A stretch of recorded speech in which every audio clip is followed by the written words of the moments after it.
Good morning, students. Welcome to online English class for class 4th. Today we start chapter number 10, The River. This is a beautiful poem describing the beauty of a river. The river starts flowing from plains and at last it falls into the ocean. But its journey is very beautiful. बच्चों, ये एक बहुत ही सुंदर कविता है जो कि river यानी कि नदी के बारे में है। नदी अपने बहने की शुरुआत मैदानी भागों से करती है। उसके बाद ये बहते बहते समुद्र में या महासागर में जाकर गिर जाती है। लेकिन इस दौरान नदी की जो यात्रा है वह बहुत ही सुंदर होती है। Now let's start the poem.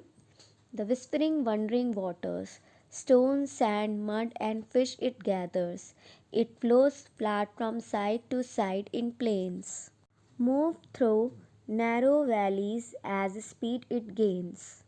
Students, poem के पहले पैराग्राफ में ये बताया गया है कि नदी किस तरीके से धीमे आवाज़ को करते हुए, धीमी ध्वनि के साथ चलते हुए उस नदी में स्टोन्स, पत्थर, रेत, कीचड़ और बहुत सारी मछलियां हैं, उन्हें इकट्ठा कर कर मैदानी भागों के किनारे किनारे नदी बहती हुई संकरे रास्तों से, संकरी घाटी से होते हुए अपनी गति को पकड़ती है।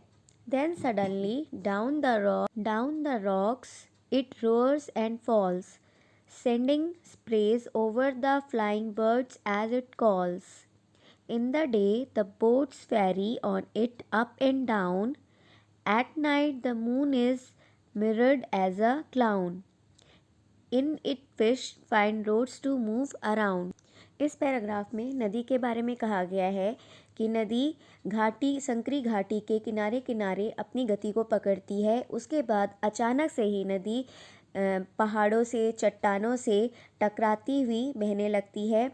फिर आसमान में जो बर्ड्स यानी कि जो पक्षी उड़ रहे होते हैं, तो नदी के ऊपर से जब वे उड़ते हुए जाते हैं तो हल्की हवा के झोंके से वे उस पर धीरे धीरे बूंदों की बरसात करती है।